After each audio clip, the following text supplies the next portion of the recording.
Hello, everybody. Ella J here on behalf of WrestleZone, and today I'm joined by your two-time DFW All-Pro Women's Champion, Maya World. How are you today?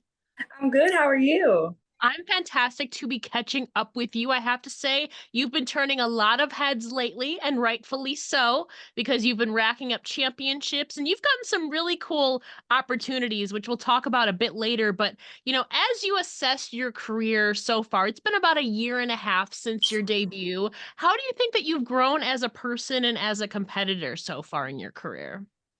Definitely every match I feel like I get better. Like there's so much to learn, and I come across so many different styles in the ring and so many like hard hitting girls, which everyone's killing it out there. So I'm excited to get to wrestle so many amazing women.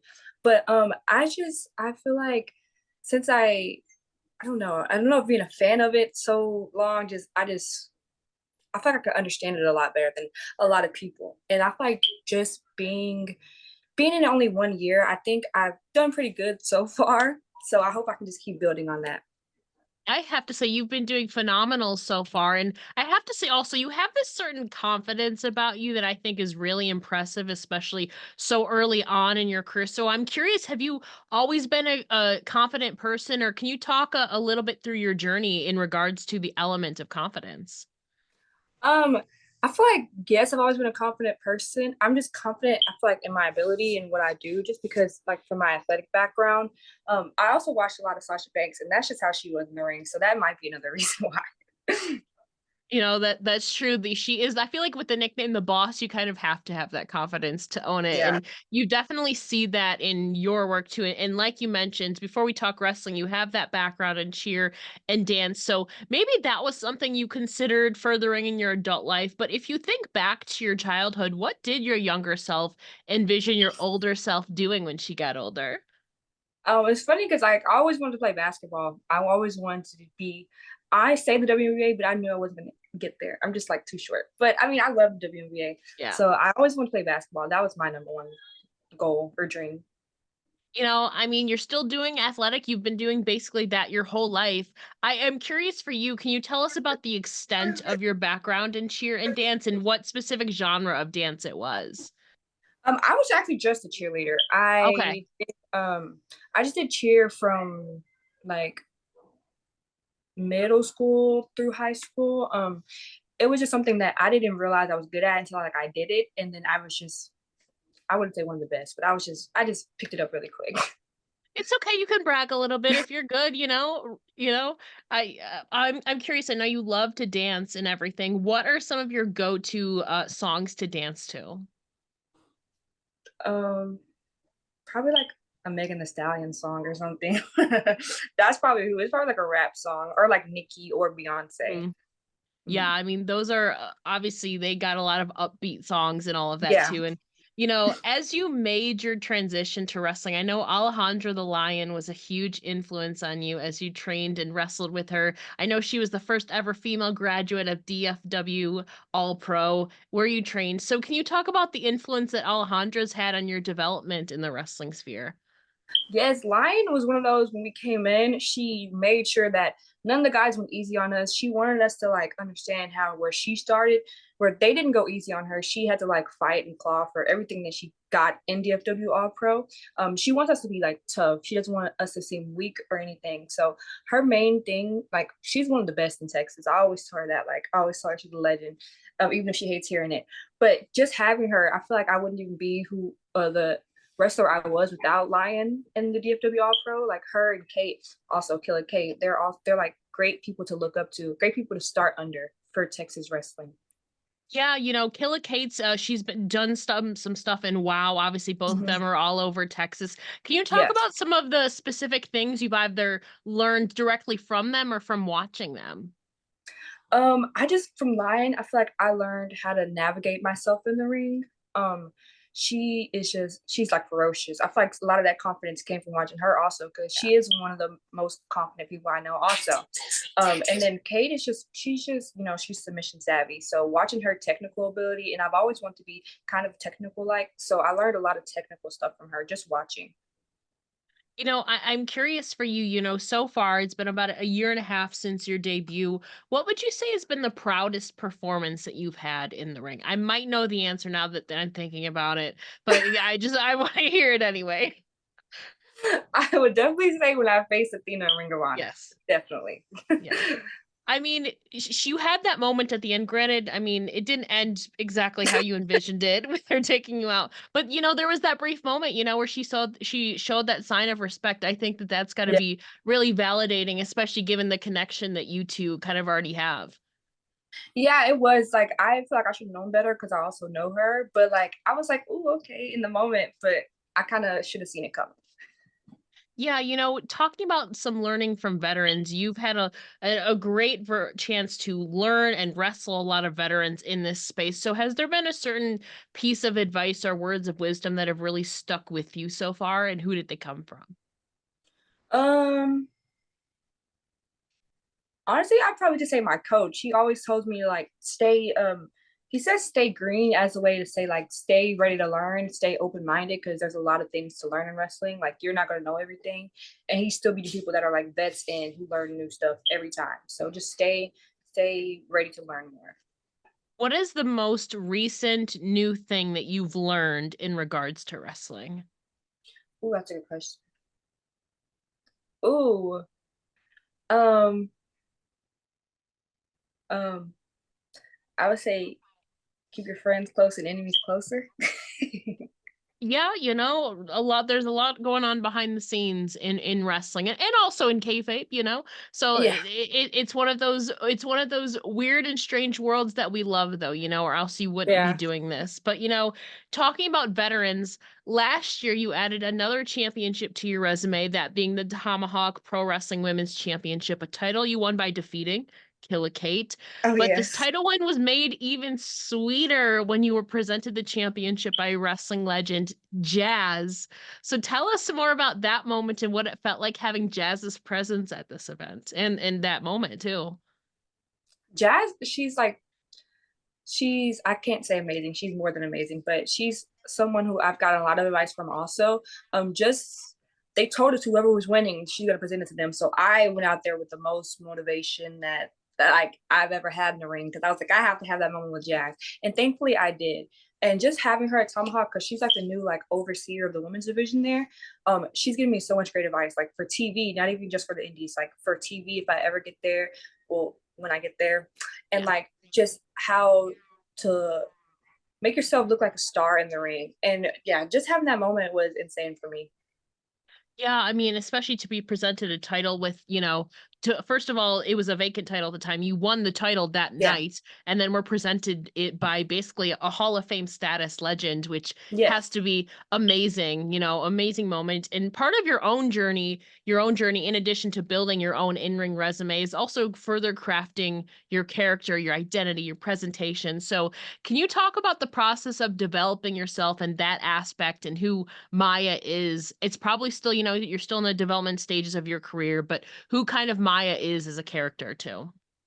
Oh yeah. So at first, like it was actually kind of hard for me just figuring out my identity in the ring and figuring out who I was. As it's going on, I feel like I'm figuring it out more and more. I feel like in the beginning I was kind of scared to have confidence because I didn't want anyone to look at me the wrong way, look at me like I'm what's the word?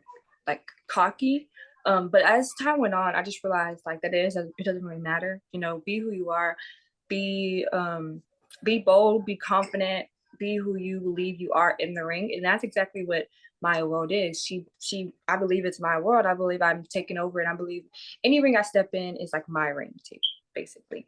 And I mean, with the gear that you have, I feel like your beautiful two-toned gear, blue two-toned gear. I love that, by the way. You have that presence about you. And in that ring gear department, would you say there's certain sources or general sources of inspo that you look to when you're envisioning your ring gear, or what does that specific process look like for you?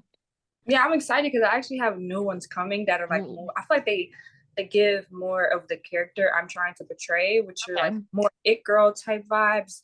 That's why I think like everybody jokes about how Megan Thee Stallion wears these gears and like they're so beautiful, and I feel like that's kind of My first one, the blue and the two-tone, was definitely like a Sasha inspired. I Yeah. wanted to do at least one just because, that's the reason I'm a wrestler, basically. So that one was inspired by Sasha. But from now, I'm going to be doing just more bold, more like glitz, more glamour, more it girl type gears. I'm curious, besides Sasha Banks, because she's one who's come up in this conversation routinely, who else do you think has the best ring gear game or aesthetic in wrestling today, in addition to Ooh, aesthetic. Mercedes Moné, Sasha Banks? Sorry, I keep calling her Sasha Mercedes. No, Anyways, I mean, it's interchangeable to me, so I get you. right? I think Tiffany Stratton has been doing her thing in the ring gear Yeah. department. They're all pink, but like they are all like different, and probably definitely her. And then I really like Charlotte's gears recently, and definitely Liv Morgan. So those three for sure, or four.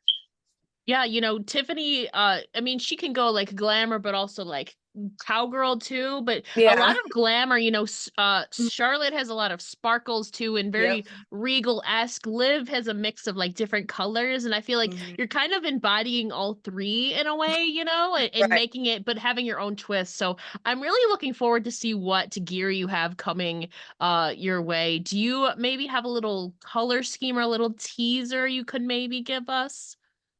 I give just one red, one Okay. lavender. Oh, okay. Oh, lavender's gonna be gorgeous. I can't Oh, wait. I'm so excited. okay. I'm very excited to see that. And kind of as your character and as your ring name indicates, this is your world. You are keen on taking over the wrestling scene and the world. So, if you were to book the Maya World Tour right now, who are some opponents or places from outside of the US that you're looking forward to facing slash traveling to? Outside of the US, Yes. that's a good question. Okay. I love the Stardom girlies, so it's probably somewhere in that area for sure. Like Julia, Azumi. This is probably most of the Japan girls, but probably those two the most because I just love Stardom women's division and I love the high speed action and I love Starlight Kid also. I think of some. I love Session Moth Love Martina. Martina. I love her. she's so she's so cool to me. Um, and then yeah, that's probably about it. I feel like I mean Session Moth is so unhinged. I would just want to see how Maya World would fare with her in the ring. Yeah, I just it's want to see how that, you're very bold. Not that would be something to see. That would be a scene to see, or as a tag team even. Hopefully somebody books it. We get you over there to the UK. She's also done tours in Japan too. So, mhm, I mean, Stardom I know is a big goal for a lot of people. right. So kind of talking about that as you're looking towards the future now, wrestling related and not, what are some of your personal and professional goals for the next year or two? Definitely to travel the world more and just learn different like wrestling styles. Like I definitely want to learn the Japan strong style or even in the UK. I also want to like join the New Japan Academy. I'm still trying to see if that's a possibility. Stay tuned. But other than that, just to keep getting my name out there more and just to make people know who I am. Well, I surely can. We got a little teaser of you in Ring of Honor. Like you said, you previously mentioned you wrestled Athena, but the day before that, you had the opportunity that was, was a little closer to home in this home state of Texas, where you were essentially, I think, a flag bearer for Shane Taylor at Ring of Honor Final Battle. Tell us Yeah. about that experience that day and then later going out there with Shane. That day was being back there with so many people that you like see on the TV all the time was crazy. Like that's probably the first time I've seen so many wrestlers who are like actually active on TV in one space and setting. So that was really cool. And then just Shane, I was so excited to go out there with him because I knew him. He wrestles in Dallas a lot at VIP Yeah. wrestling. He was VIP champion before. So going out there with him was very exciting. And I went alongside a friend who I actually started training with also, Kari Wright. So that was dope for me. I was glad he gave me that opportunity. And then later on, Athena. So it was just a crazy day, all in all. Yeah, and I know you've been a longtime fan of Brian Keith. I know that was a huge night for him as well, being a part of the six man. Texas scene, you've been watching it since even before you entered, like started training and all of that. What is it like now getting to work with some of the people that you've looked up to since I mean, you're still a fan of it, but before you started training? Yeah, it's funny because like talking to people like Bert and people like before she went to NXT, like Manny Yeah. Rankowski. I'm not like fangirling over them, but I'm like, it's so cool that I get to talk to you because like yeah, I would watch them and watch them kill it before I even got there. So yeah, and then BK, I was so excited for him, and I was just backstage with him talking. And he was just it was so many things that he didn't even know. So it was dope just to see him get like to have that dream realized. Final question. You were backstage, like you said, at Ring of Honor, for Final Battle and then tapings too as well. You're surrounded by a lot of veterans and producers. I'm curious, were you able to pick anyone's brain for advice? And Oh, if definitely. so, what did they teach you? Mark Mark Henry. Henry. I was in catering and I was literally he was here. He had like a lot of chairs around his table, but like it's Mark Henry. And I'm like, I need to talk to him, but I'm like, I'm not gonna do it right now. So I went to the table next to him and I was alone. So he was like, he looked at me, he was like, "Why are you sitting over there alone? Like, come over here," which is so cool because I was like scared. So I went to go sit by him. And then him, also like him, Prince Nana and also Scorpio Sky were there, and they were giving me a lot of advice on not just everything, like just nutrition, just dieting, just like um how like presenting yourself, how to make yourself stand out, because I was going to be an extra, so how to make yourself stand out when you're in there, how to basically make others look good when you're in there, just so you can get a call back and just keep coming, and then maybe one day you'll be the one that you're making make people other people are making you look good. So yeah, just basically how to stand out in the ring. What an amazing experience for you, and I have no doubt that you're going to be getting some more opportunities in 2024. We are still in the month of January. You've basically got the whole year ahead of us. Maya, before we let you go, can you please share where the listeners can find you online? Yes. So my Instagram is at It's My World. Twitter is the same thing, and then my YouTube channel is My World Official. And then I don't have any merch stores online yet, so you'll just have to find merch if you're at any shows that I'm at. So yeah, Yeah, especially if you're in the Texas area, obviously that's home base for you. So if you're yeah. watching this and you're in the Texas area, check out Maya at a local show there. Maya, thank you so much for chatting with me here today. It's been an absolute pleasure. Thank you so much for having me, and it was nice to see you.